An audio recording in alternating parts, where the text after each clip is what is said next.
Stay on just for a while. I'm just streaming it on live on YouTube also, so that people who are interested can also watch it and get benefited out of this. That's the only thing. So you're all from CSC, right? You're from computer science background. Is that right or not? Are you from computer science background? Yes. So in the previous class, we happened to discuss the concept of resume preparation, right? So we discussed the concept of resume preparation, and I very clearly explained to you about what are the do's and don'ts of preparing a standard fresher's resume, and I was also trying to talk to you about the difference between a resume and a CV. Okay, do you remember that? Yes. So now what we are going to do is, in fact, I also showed you things like some different model resumes, right? Did we complete that? Model resumes? Okay, fine.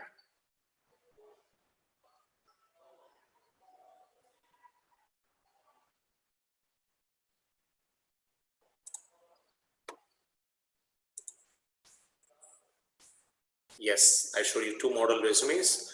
I'll share those 2 model resumes in the group, in the WhatsApp group that we have. That thing you guys can actually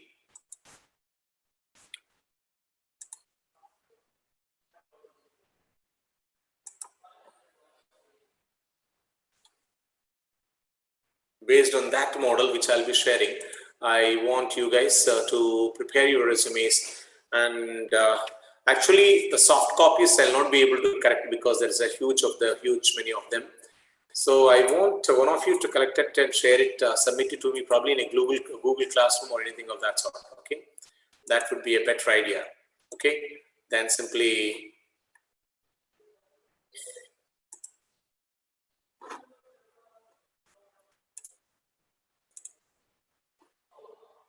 yes, here is the YouTube live link. You can also check out or probably share it with your friends who are interested to learn, maybe from wherever the friend circle that you have, so that they can also watch and get benefited out of this.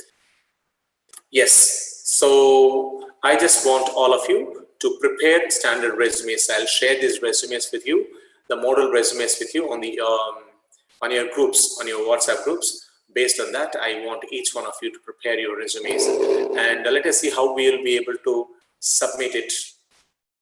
1 second. Hello friends, welcome.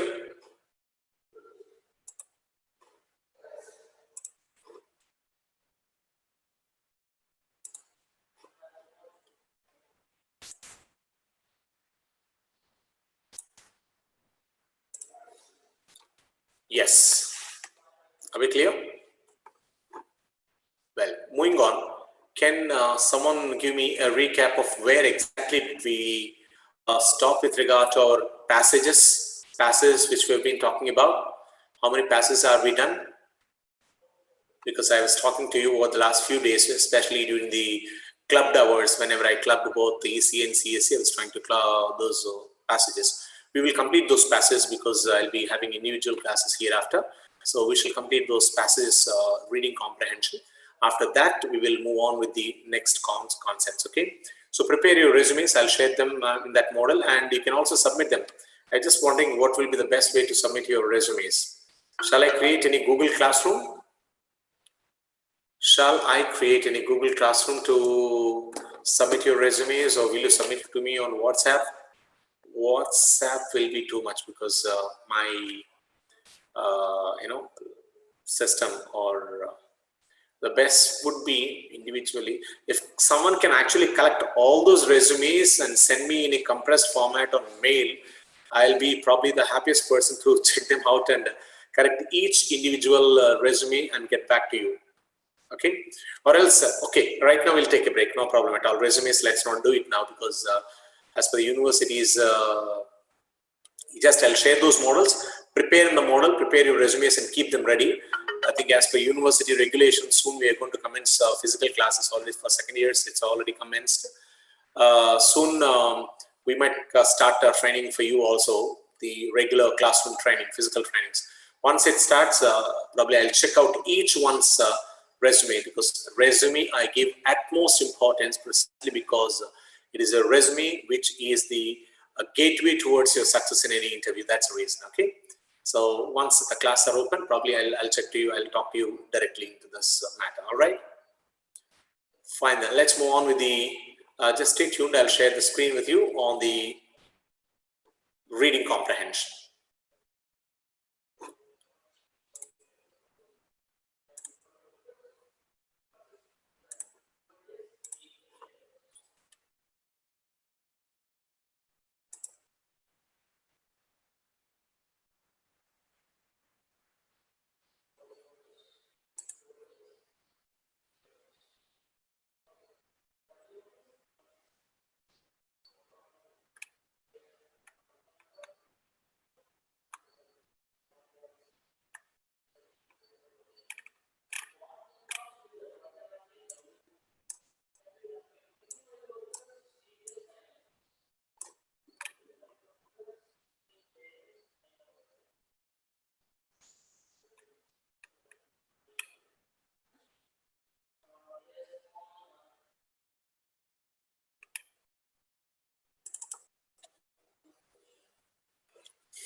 Yes, which passage did we stop it? How many passages did we complete discussing? And how many more are yet to come? Yes? Can someone tell me? What was the passage that we discussed yesterday and stopped? Passage number?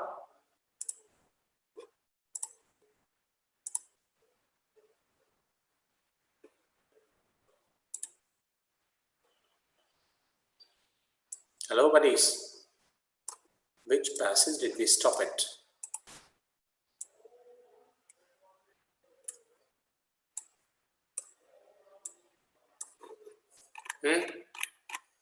Circus is over. Manisha, Attica, fifth passage. Sex determination is also over. Next, impressive recent growth of sectors. Did we complete this? Skill shortage, where we talked about, yes, MFIs. I don't remember the number, but the passage is about caste. Okay. So microfinance is over, right?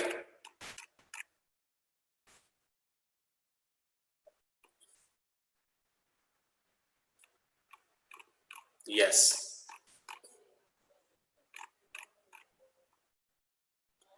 Yes, did we complete the eighth one? Yeah, this is the one which we are talking about. India's government intention of using caste-based quotas. And this is also over, right? Yes, eighth one. Let's move on from the ninth passage, which is very, very important. And let's start discussing it. Okay, eighth one completed. Ninth one, not yet. Yes, ninth passage is where we are supposed to continue. 1 second.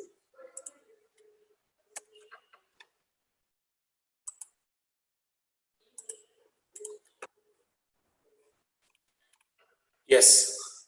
Who would like to read it for me? Can someone try to read that for me, or should I continue it myself? Who is that? Mahita has raised her hand. Mahita, unmute yourself. Good afternoon, sir. Yes, good afternoon. Yes. Can you start reading this passage for us? Yes, sir. Please go ahead. The stratosphere, specifically the lowest stratosphere, has, it seems, been dying out. Water vapor is a greenhouse gas, and the cooling effect on the Earth's climate due to the desiccation may account for a fair bit of the slowdown in the rise of global temperatures seen over the past 10 years. The stratosphere sits on top of the troposphere, the lowest, densest layer of the atmosphere. Yeah, 1 second. I'll explain this to you.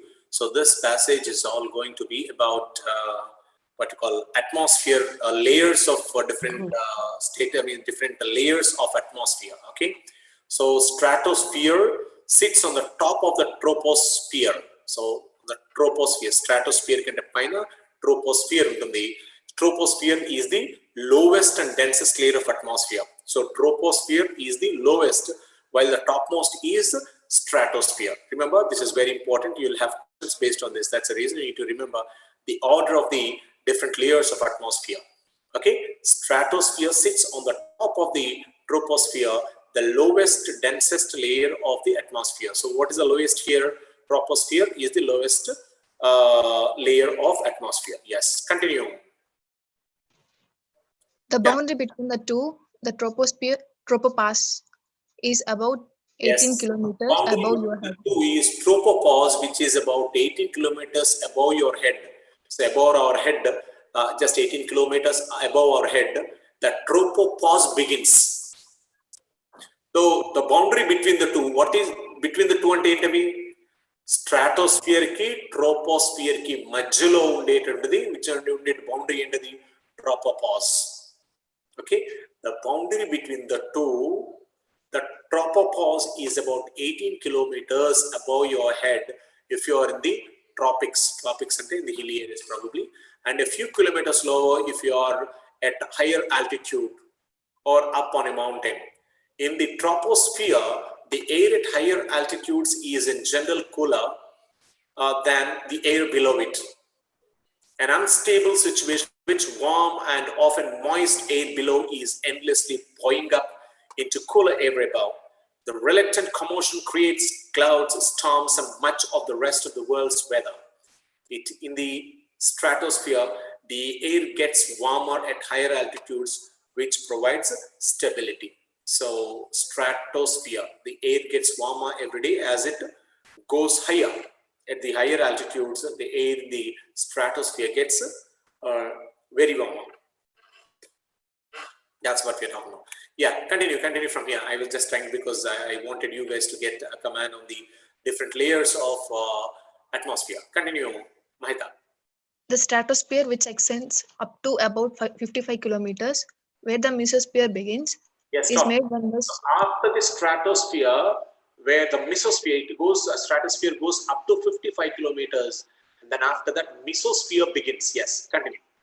Is made even less weather prone by the absence of water vapor and thus of the clouds and precipitation. Once again, mesosphere does not get affected by weather because which is made even less weather prone. So, manakunti climate conditions meeda mesosphere lo pedda change le jaragu. It is not affected. It is less affected, less prone ante less prone, weather prone ante less affected by weather. Okay, by the absence of water, because mesosphere we don't find water vapor at all. Water drops is not present. Yes, continue. Thus the clouds and precipitation to which it leads. This is because the top of the troposphere is normally very cold, causing ascending water vapor to freeze into ice crystals and drift and fall, rather than counting up to into the stratosphere. Yes, moving on. A little water manages to get past this cold trap, but as Dr. Solomon and her colleagues note, satellite measurements show that rather less has been doing so over the past 10 years than was the case previously, plugging the chances in the water vapor in a climate model that looks at the way different substances absorb and emit infrared radiation. They conclude that between 2000 and 2009, a drop in the stratospheric water vapor of less than 1 part per million slowed the rate of warming at the Earth's surface by about 25%. Such a small thing in the stratospheric water vapor can have such a large effect precisely because the stratosphere is already dry. It is the relative change in the amount of greenhouse gas, not its absolute level, which determines how much warming it can produce. Yes, thank you, Mehta. Well done. So remember here, what happens is the entire passage. So how many paragraphs are there? Totally 4 paragraphs are there. In all these 4 paragraphs, one layer which is highlighted is stratosphere. And the passages are also trying to talk about different layers of stratosphere and why stratosphere is getting warmer day by day. It is getting hot.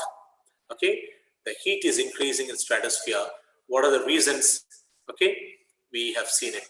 Okay, as even Dr. Solomon and her colleagues note, which means they are the weather reporters, or probably I'm sorry, they are called what do you call them? The weather reporters naming weather check this only on meteorologists. Yes, meteorological department. Meteorologists. So meteorologists, people who observe different layers of weather and project conditions of weather. Fine, let's take a look at the questions here and see how things will move. What is the order of the layers in the atmosphere starting from the lowermost and going to the topmost? Yes, put them into proper order. What is the order of the layers? Beginning with the lowermost up to the topmost. Yes, what is the lowermost?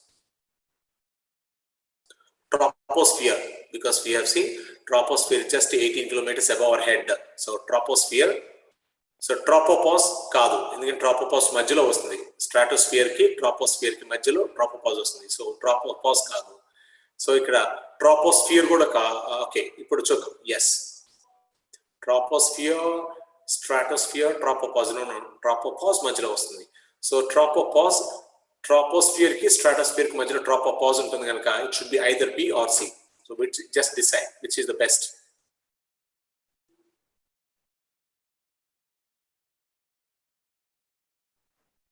Yes. Yes. Almost 3 people have gone for option B.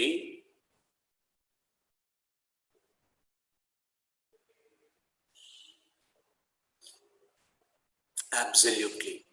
The perfect answer is option B. Actually, it's such only.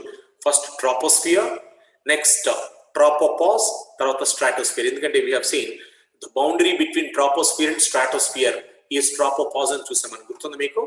We have seen that here. Yes, check this out here. Yes, the boundary between the two. The boundary between the two ante troposphere and stratosphere. So what in majjalo tropopause untundi, and that's why like what is this? Yes. So troposphere and stratosphere majjalo tropopause, and naturally the biggest or the last one, the topmost one is mesosphere. Mesosphere we have seen. Mesosphere is the topmost because as it goes on, we find the weather is getting very hot there, and it is not affected by the weather conditions because it is not much weather prone. Yes. Look here, mesosphere begins after 55 kilometers and weather prone, it is less weather prone, which means that the topmost layer of atmosphere is mesosphere. Am I clear? Yes. So the perfect answer here is option B. Option B. Okay. Troposphere, tropopause, stratosphere, and mesosphere. Is that clear? Yes or no? So please, you guys also try to concentrate and try giving us the best answers for this. Okay, put your brains. Just because you have read that, you need to put your brains. By practice, we'll acquire, practice chega, we'll have a very good command on this, what you call the questions and so on. Okay, so practice pettandi. Keep practicing. Yes, what is the next question? What is the passage? What in the passage is also what in the passage has been cited as the main reason affecting global temperature? So why are the global temperatures getting affected? Is it because relative change in water vapor content in the troposphere, drop in stratospheric water vapor of less than 1 part per million, the extreme dryness in the stratosphere, absorption and emission of infrared radiation by different substances? Okay, so what do you think is a perfect answer? What is the main reason affecting global temperatures? Okay, why global temperatures are getting affected? What is the main reason behind it?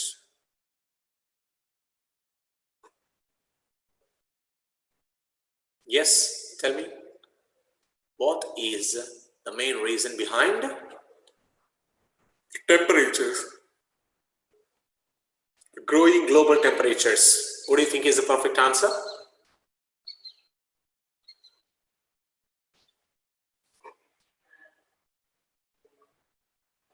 Come on, make some attempts to give me the answers.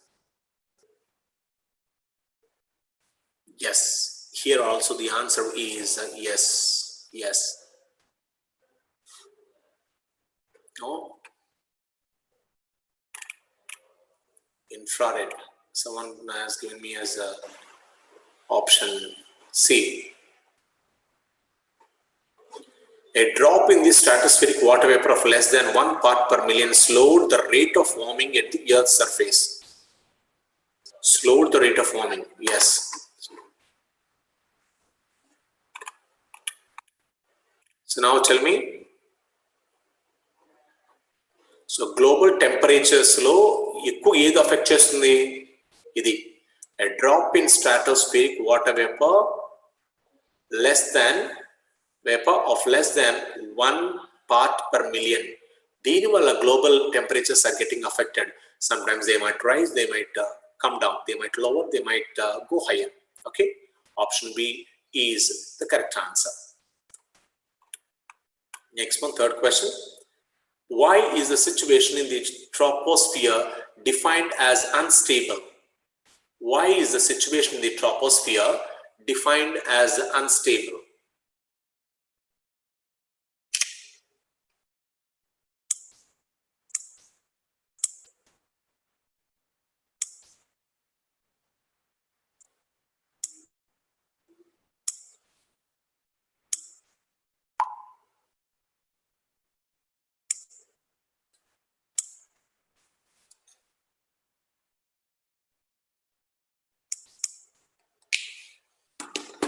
Yes. Why is the situation in troposphere defined as unstable? Why is the situation defined as unstable in troposphere? Check out once in the paragraph. Troposphere low. Why is the situation said to be unstable?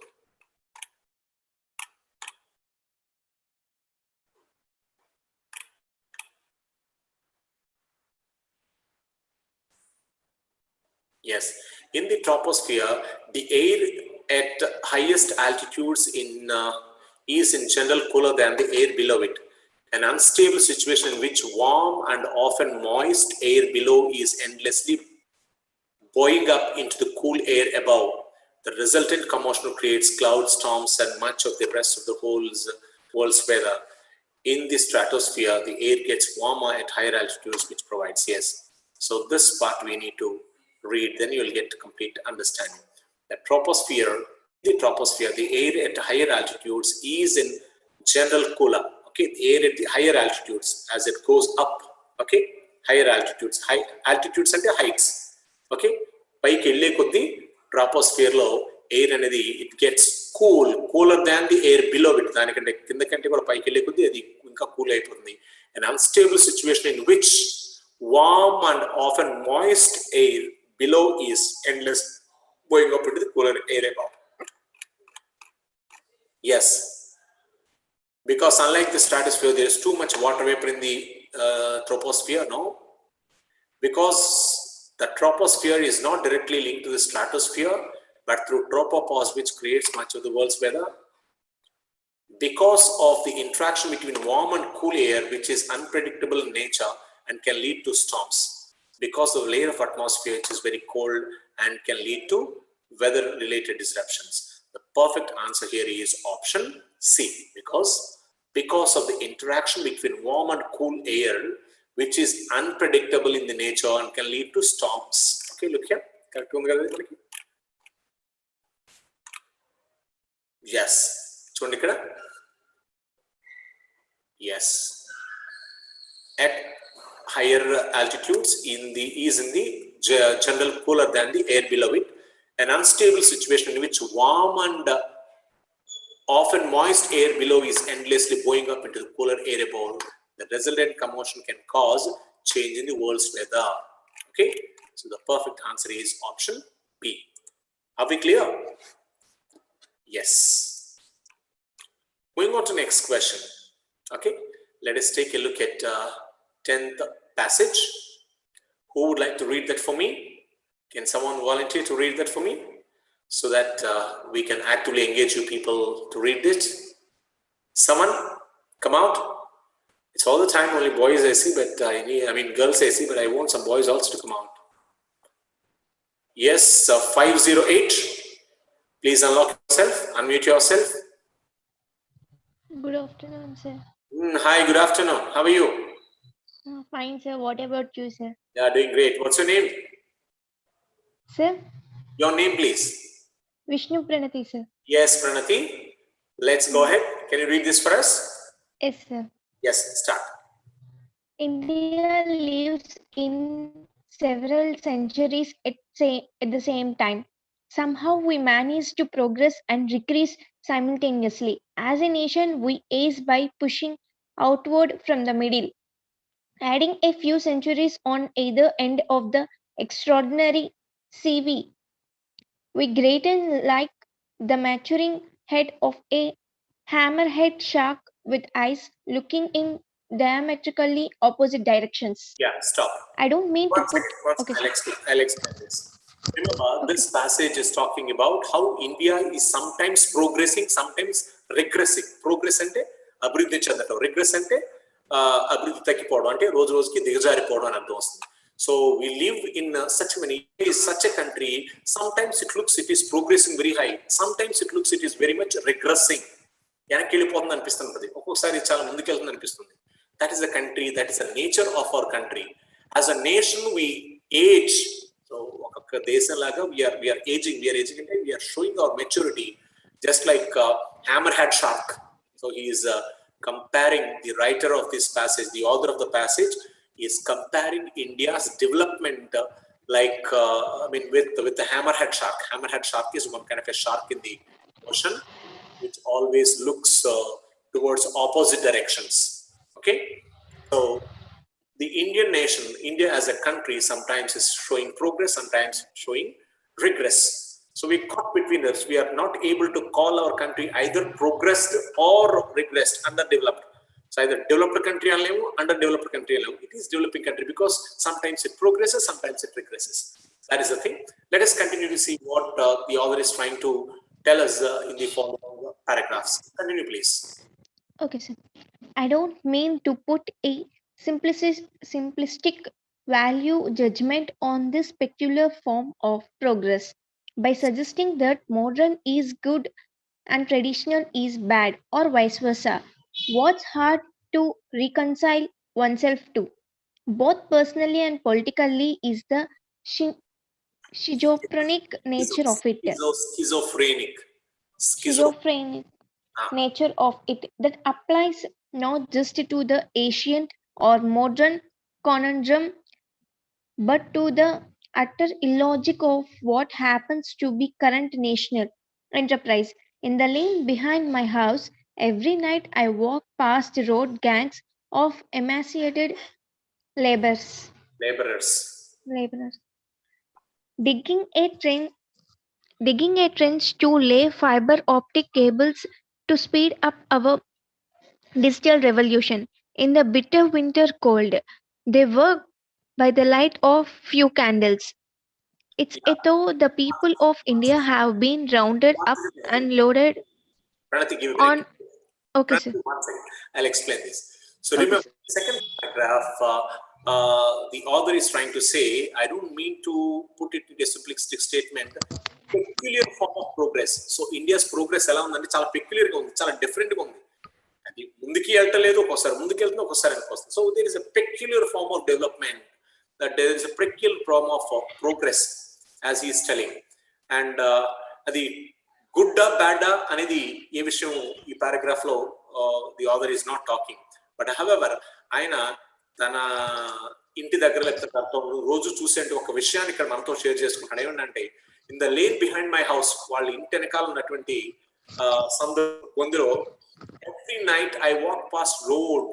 So ప్రతిరోజు కూడా తన night టైంలో అలా నడుచుకుంటూ ఆ lane లో వెళ్తూ ఉంటే ఏం జరుగుతుందంటే, గ్యాంగ్స్ ఆఫ్ ఇమాసియేటెడ్ లేబరర్స్ అంటే వర్కర్స్, పేద కూలి పని చేసుకునేవాళ్ళు.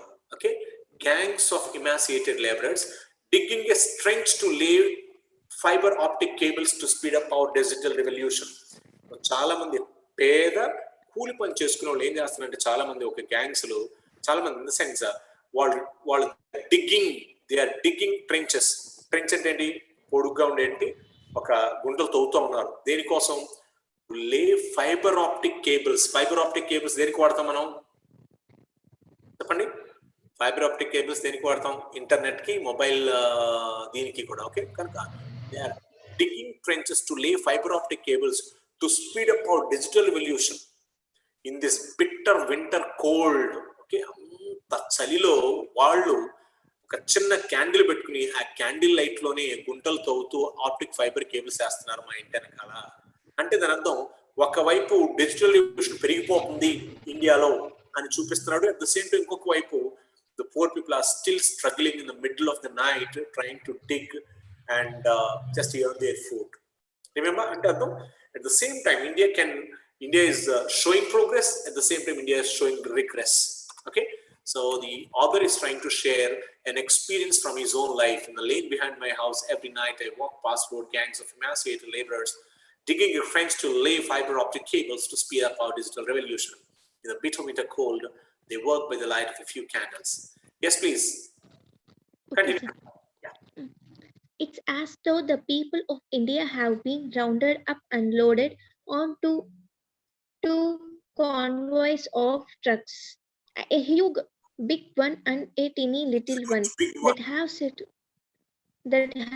set off resolutely in opposite directions. The teeny convoy is on its way to a glittering tiny convoy is on its way to a glittering destination somewhere near the top of the world.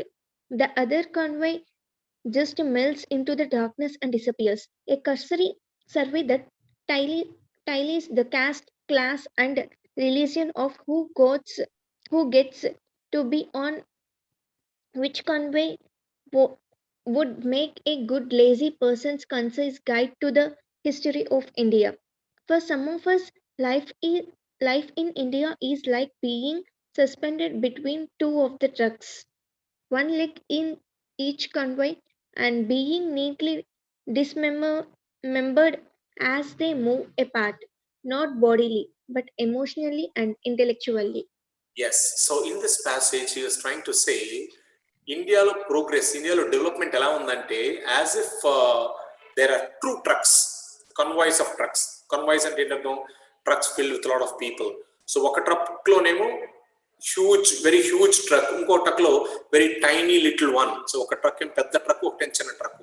చిన్న truck లో అంత glorious and అంత most standard ఉంది, whereas big truck లో పెద్ద standard లేదు. Okay, look here, they are moving in opposite directions. కానీ మనం ఎలా ఉన్నామంటే ఒక కాలం పెద్ద ట్రక్ లో పెట్టాం, ఇంకొక కాలం చిన్న ట్రక్ లో పెట్టాం, అలా వెళ్తుంది. That tiny convoy is in its way to a glittering destination. అదే ద టైనీ కన్వాయ్ అంటే ఆ చిన్న ట్రక్ మాత్రం, టైనీ అంటే చిన్న, స్మాల్, కన్వాయ్ అంటే truck full of people. Okay, so ఆ టైనీ కన్వాయ్ మాత్రం, ఆ చిన్న ట్రక్ మాత్రం it is going towards glittering destination. Glittering destination అంటే, గ్లిటరింగ్ అంటే ఏంటి? మంచి కలర్ఫుల్ షైనింగ్ డెస్టినేషన్. భవిష్యత్ బాగుంది దీనికి. కానీ the other convoy just melts into darkness and disappears. కానీ ఆ పెద్ద ట్రక్ ఉంది చూసారా, huge big one will slowly disappear in the darkness. చీకట్లో అలా కనుమరుగైపోతుంది. సో ఇలా ఏం చెప్తున్నా అంటే, ఆ బిగ్ ట్రక్ లో ఉన్న వాళ్ళు ఎవరు? All the poor people, okay, the labourers, the low class, all the kind of thing. ఆ చిన్న ట్రక్ లో ఉన్న వాళ్ళు ఎవరు? The rich people with lot of money, lot of advancement, technology and all. Okay, that's what the author is trying to talk about. Yes, next passage please, next paragraph, continue. 60 years. Okay, sir. 60 years after independence, India is still struggling with the legacy of colonialism, still flinching from the cultural insult. As citizens, we are still caught up in the business of disproving the white world's definition of us, intellectually and emotionally. We have just begun to grapple with communal and caste politics that threaten to tear our society apart. But meanwhile, something new looms on our horizon. On the face of it, it's just ordinary, day to day business. It lacks the drama, the large format, epic magnificence of war or genocide or famine. It's dull in comparison. It makes bad TV. It has to do with boring things like jobs, money, water supply, electricity, irrigation. But it also has to do with a process of barbaric disposition on a scale that has few parallels in history. You may have guessed by now that I am talking about the modern version of globalization. Yes, the author is trying to say in this paragraph that India, though we got independence almost 60 years ago, this paragraph was written almost 15 years back, I believe. That's the reason it said 15 years ago, when 60 years ago, but now it's much, much advanced, right? It's almost any 70, yes, no? Yes, 74 years almost, okay, 73 years. So 73 years, almost 13 years back, last paragraph on the 60 years ago. He was trying to say, all those colonialism like under the rule of the British people. So ఆ type లో ఉన్నటువంటి cultural insult, మన culture చూసి వాళ్ళు ఎలా మనల్ని insult చేస్తారు, అలాగే ఇప్పుడు ఈ రోజులో కూడా అలాగే ఉంది. We begin to insult so many poor people in our society. That's what he was trying to say. Okay. Yes, continue. Last passage, last paragraph of the passage. Yeah, continue. What is globalization? What is globalization? Who is it for? What is it going to do to a country like India, in which social inequality has been institutionalization is the is in the caste system for centuries? Is the corporatization and globalization of agriculture, water supply, electricity, and essential commodities going to pull India out the stagnant morass of poverty, illiteracy, and religious bigotry? Is the dismantling and auctioning of elaborate public sector infrastructure developed with public money over the past 60 years really the way forward? Is globalization going to close the gap between the privileged and the unprivileged, between the upper caste and the lower caste, between the educated and illiterate? Or is it going to give those who already have a century's old head start a friendly helping hand? These are huge contentious questions. The answers vary depending on whether they come from the villages and fields of rural India, from the slums and shanty towns of urban India, from the living rooms of the bargaining middle class, or from the boardrooms of the big business houses. Okay.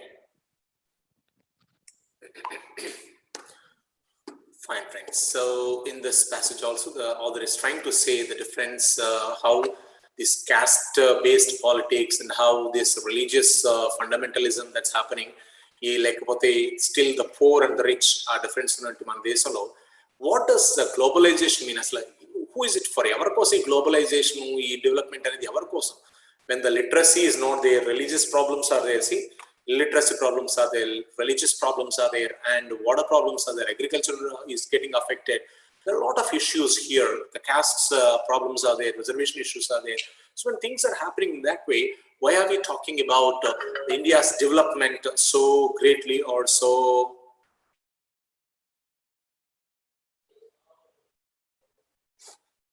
Yes. So that's what he was trying to talk about. Okay, let us see what the questions are talking about. Why does the response towards globalization in India differ in different parts of India? So globalization అనేదానికి భారతదేశంలో ఎందుకు different responses ఉన్నాయి? It's not a single response. If you go to America, the entire nation responds to globalization in a similar manner because it's already developed and everything is well taken care of. The nation's GDP is very high. The standard of living is very high. The quality of education is very high. And everything, they're living in a much, much higher position. But why in India do we have different responses to globalization in India? Due to different literacy levels, due to religious diversity in India, it will not benefit all sections of the society. It may not have all the answers to India's current problems. What do you think is a perfect answer? Globalization ki enduku different answers istunaru ikkada. Look here.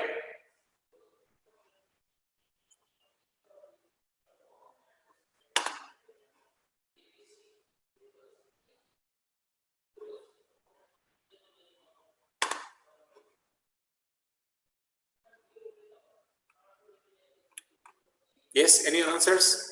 Why does the response towards globalization in India differ in different parts of India? Enduku different untundi? Literacy lekapodam valla adem kaadu. Literacy kaadu chaala unnai kada. There are a lot of problems. It's not just literacy alone. Religious problems only. Due to religious diversity, no, it will not benefit all sections of the society. No, B is not the correct. Because A, A kuda correct avali, B kuda correct avali. It's not about AB. AB kaadu. Next, it will not benefit all sections of the society. It may not have all the answers to India's current problems. So it should be either C or D. What do you think is the correct answer? Yes? C or D? It will not benefit all sections of the, yes, globalization does not benefit all sections, but it may not have all the answers to India's current problems. So I think option D is perfect. Let's move on with option D, because globalization does not have answers to all the current problems of India. We are, literally suffering from illiteracy, the caste problem, the political issues, the economic issues, the financial issues, okay, religious issues. There are a lot of things. So globalization does not have answers to all the current problems faced by India. That is the reason our response to globalization is different. Next one. What does the phrase cultural insult imply? People from one culture do not respect people from other culture? No. Does the respect of British towards Indian culture? White people's definition of us? Ill treatment of at hands of British. What do you think is the correct answer? Cultural insult. Manakichinanti paragraph lo check out. Where do we find that word? Yes.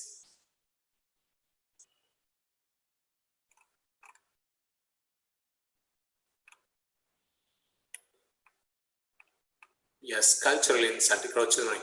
So cultural insult, because we're talking about how we suffered in the hands of the British. So cultural insult here stands for the disrespect of British towards Indian culture. Okay, that is what the cultural insult. They insulted us. The British people insulted our culture, insulted our traditions. So the disrespect of British towards Indian culture. Option B is the correct answer. Next one. What do you infer from the following lines? In the lane behind my house, every night I walk past road gangs of emaciated laborers digging a trench to lay off optic fiber cables to speed up our digital revolution. In the bitter winter cold, they work by the light of a few candles. So what does it mean? It means India has a balanced mixture of both traditional and modern life. Our progress is unbalanced. Digital evolution is very important for our economic growth. There is a shortage of electricity in India. Yes, the other means progress in India is unbalanced. Okay, there are poor people, there are rich people, there are literate, educated people, there are uneducated people, there are high class people, there are low class people, there is upper caste and there is lower caste, they are financially strong, there is financially poor. So that's why India's progress is unbalanced. Option B is the perfect answer. Clear? Well done, friends. Let's move on to the next passage. Yes, this is also another beautiful passage.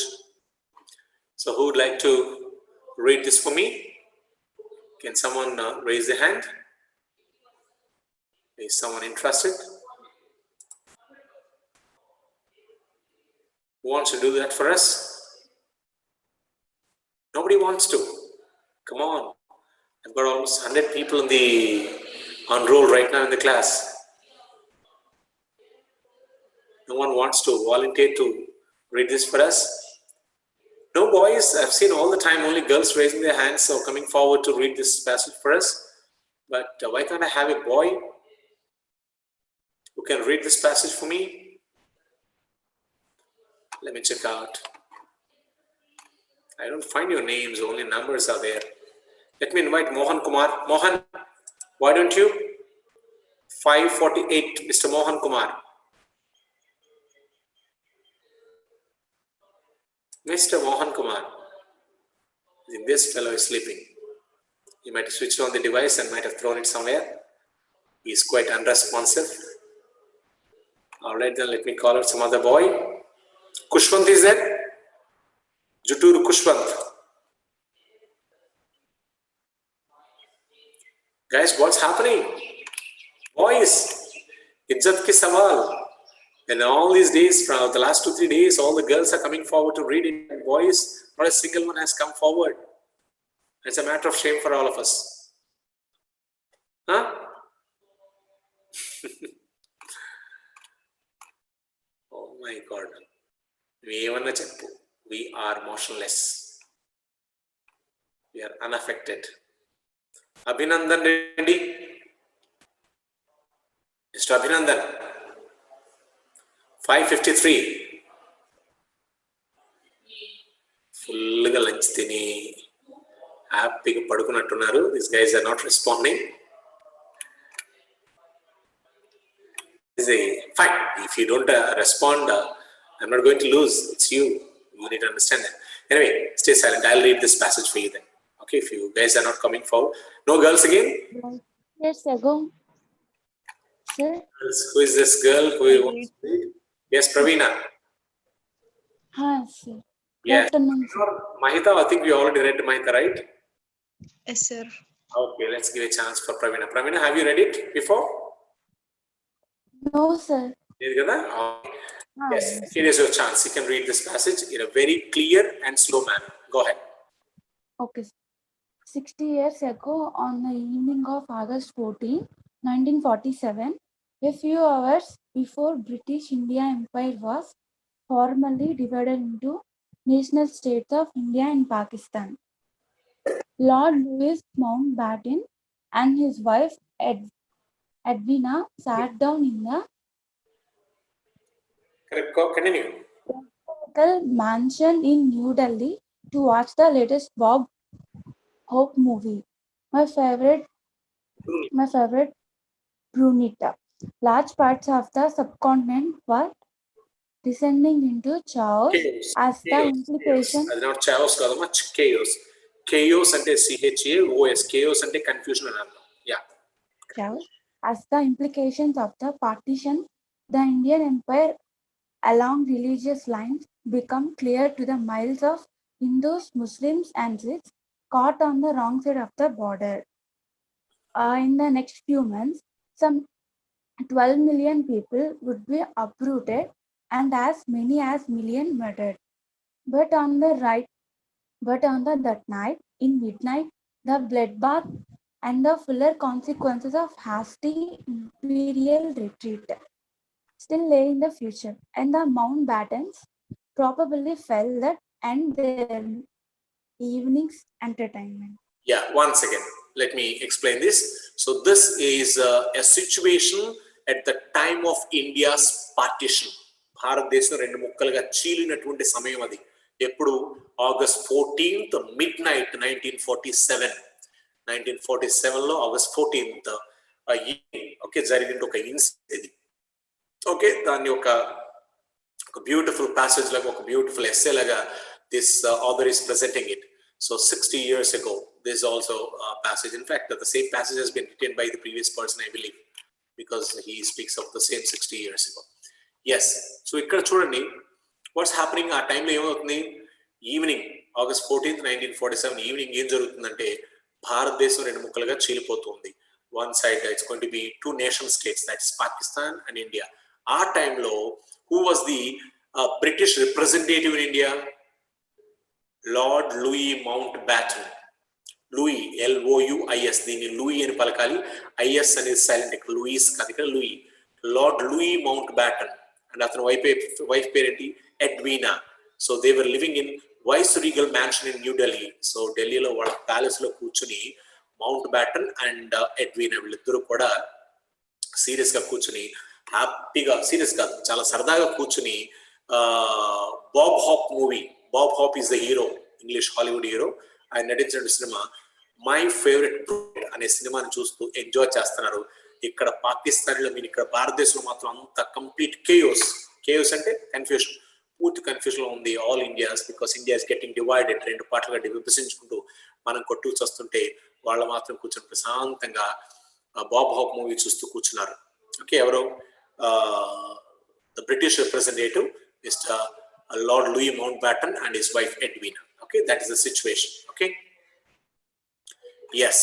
So మనం కొట్టుతూ ఉంటే Muslims అని Hindus అని ఎలా కొట్టుకు చూస్తుంటే ఎలా divide చేయాలి India అని, భారతదేశంలో ముక్కలుగా ఎలా డివైడ్ చేస్తారు మనం కొట్టుకు చూస్తుంటే, వీళ్ళు మాత్రం ప్రశాంతంగా కూర్చుని they are watching their evenings entertainment, the Bob Hope movie, my favourite brunette. Yes, continue next paragraph. While the Mountbatten were sitting down to their Bob Hope movie, India's Constituent Assembly was convened in New Delhi.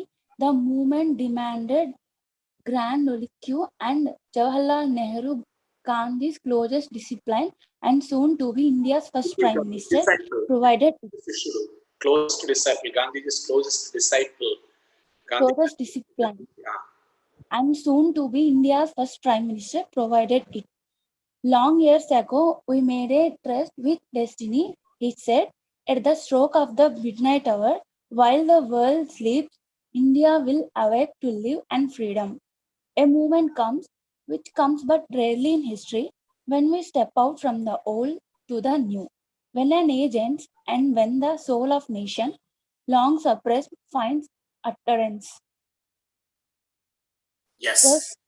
Oh, yes. So this is a second paragraph. He was trying to talk about what Jawaharlal Nehru was doing. So Jawaharlal Nehru was in a little confusion while all the ministers and the top people, the top freedom fighters, like including Mahatma Gandhi, were all sitting in the Indian parliament lo kuchuni alochistunaru em cheyala next one. Okay, assembly lo kuchuni alochistunaru what is the next step ani cheppesi. And Jawaharlal Nehru was leading the entire discussion. Jawaharlal Nehru, who was the first Prime Minister of India, he was the closest disciple of Mahatma Gandhi. Yes, moving on to next. Posterity has enshrined this speech as Nehru clearly intended, but today his quaint phrase, tryst with destiny, resonates ominously. So enduring have been the political and physical scares of partition. The souls of the two new nations immediately found utterance in brutal enmity. In Punjab, armed resilient groups and organized along religious lines and incited by local politicians, murdered countless people, abducting and raping thousands of women. Soon India and Pakistan were fighting a war, the first of three, over the disputed territory of Kashmir. Gandhi reduced the despair of the seemingly endless cycle of literally mass murders and displacement was shot down in January 1948 by a Hindu extremist who believed the father of India nation was too soft on Muslims. John racked with Chinna, Muhammad Ali Chinna anena inkoka is a Muslim what you call freedom fighter. I mean like Gandhiji manakelago Pakistan ki Muhammad Ali Chinna anena father of the nation wala desaniki. So Muhammad Ali Jinnah racked with tuberculosis and overwork, died a few months later. His dream of Pakistan apparently buried with him. Yeah, thank you. So in this paragraph, he was trying to talk about how India is getting all psychological and political problems, and India got divided, but India and Pakistan are fighting actually for Kashmir. Kashmir maak kavalante vallani, maak kavalante manavani. Ila Pakistan India vallaki main problem ఎక్కడ వచ్చిందంటే కాశ్మీర్ దగ్గర. మనం మాకు కావాలంటే వాళ్ళకి కావాలంటున్నారు. అప్పటి నుంచి ఇప్పటి వరకు ఆ విషయం ఎవరికి తెలియలేదు. కాశ్మీర్ ఇంకా మనతోనే ఉంది, బట్ దానివల్ల చాలా మంది ప్రాణాలు పోగొట్టుకున్నారు. పెద్ద టెర్రరిజం జరుగుతుంది because of Kashmir. Okay, and ఇలా జరుగుతూ ఉన్నప్పుడు కాశ్మీర్ ఎవరికి కావాలి ఎవరికి కావాలంటే మనం కొట్టు చేస్తూ ఉన్నప్పుడు మహాత్మా గాంధీ కొంచెం పాకిస్తాన్కి సపోర్ట్ చేసాడేమో అనిపించింది చాలా మందికి. అలా అనిపించగానే ఒక వ్యక్తి, ఒక హిందూ పర్సన్ ఏం చేశాడంటే ఆయన గన్ తీసుకుని మహాత్మా గాంధీని కాల్చి చంపేశాడు. What's his name? Who is the one who murdered Mahatma Gandhi, who killed Mahatma Gandhi? It's a test for your GK.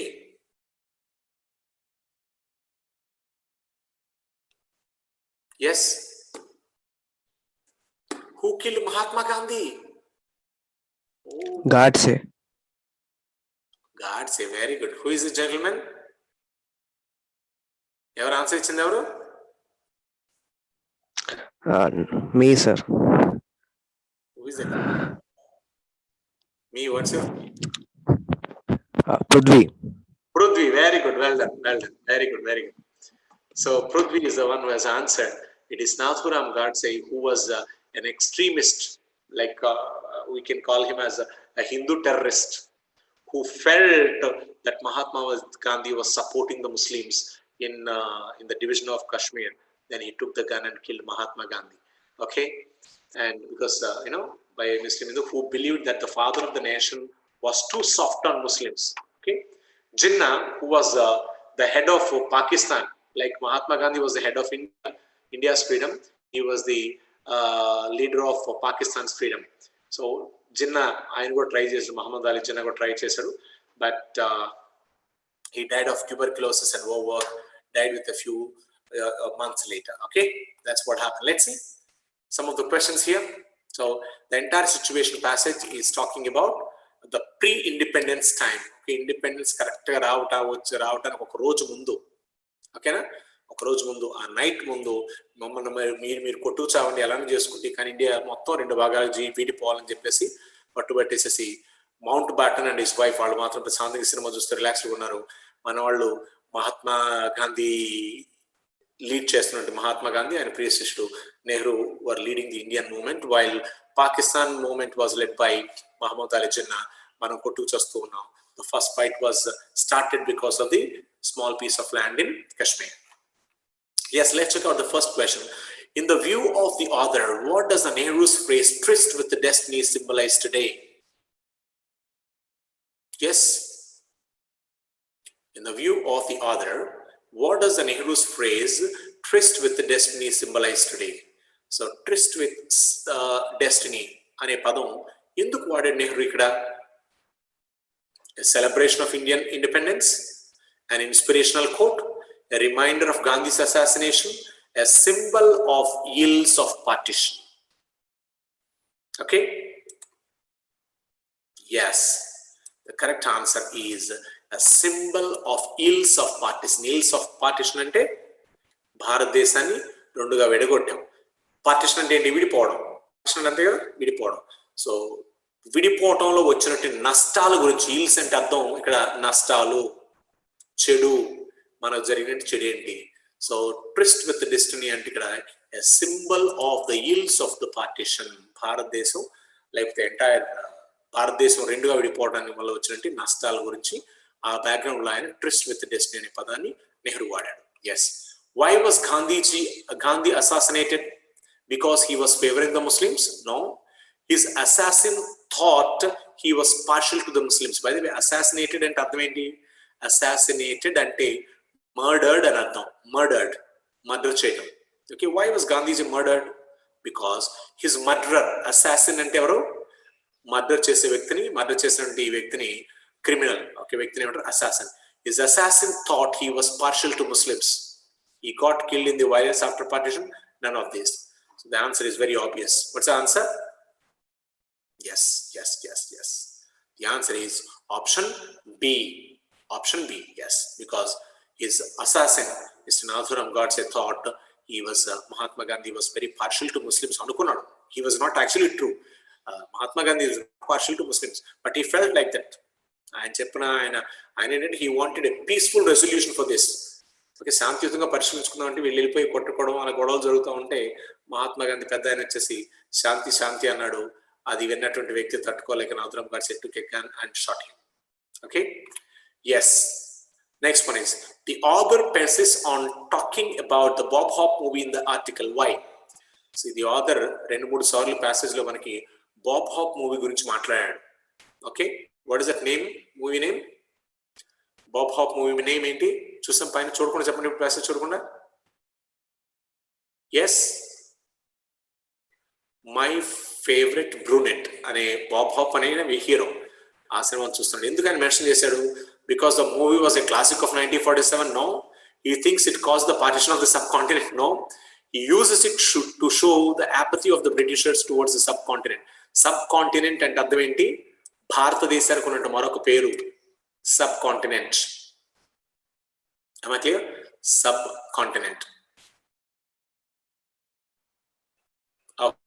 So కనుక ఎందుకు వాడాడు ఆ పదం? బాబ్ హాప్ మూవీ గురించి ఎందుకు author రాశాడంటే, the author wanted to show that Britishers never cared about what's happening to India, or they never cared about they were పట్టించుకోలేదు అసలు, పూర్తిగా జాలి దయ లేకుండా వాళ్ళ పనులు వాళ్ళు ఉన్నారు, ఎంజాయ్ చేశారు తప్ప వీళ్ళ ఇండియాలో మీరు కొట్టుకు చావండి, మీరు డివైడ్ చేసుకుని చెప్పేసి వీళ్ళు వదిలేసేసి బయటపడిపోయారు. So this uses to show the apathy of the Britishers towards the subcontinent. Next, what does the author imply about the future of Pakistan? So Pakistan గురించి author ఏం చెప్తున్నాడు ఇక్కడ? He was trying to say it becomes a secular country, it becomes unsecular, it is unprosperous, it becomes a rogue state. So దీంట్లో author చెప్తున్నది ఏంటంటే the country becomes unsecular. Unsecular అంటే అర్థం, secular అంటే అన్ని మతాలని సపోర్ట్ చేసే దేశాన్ని సెక్యులర్ అంటారు. అన్సెక్యులర్ అంటే ఒకే మతాన్ని మాత్రమే సపోర్ట్ చేసేది. సో యాక్చువల్లీ మా చిన్న wanted his country to become a secular country, but after the death of Jinnah, this one was their country became unsecular. ఆ దేశంలో ఒకే ఒక మతం, ఇస్లాం మాత్రం, వేరే మతాన్ని గుర్తించరు. So Pakistan became unsecular. All right, fine friends, it's already 3:48, almost 3:50 hours. I've got another class for your seniors. I'll wind up the session for the day. I'll see you with more energy from the next class from tomorrow onwards. We'll continue from passage 12. Continue. Okay, thank you so much. Have a great day. I'll see you with more energy tomorrow. Bye bye.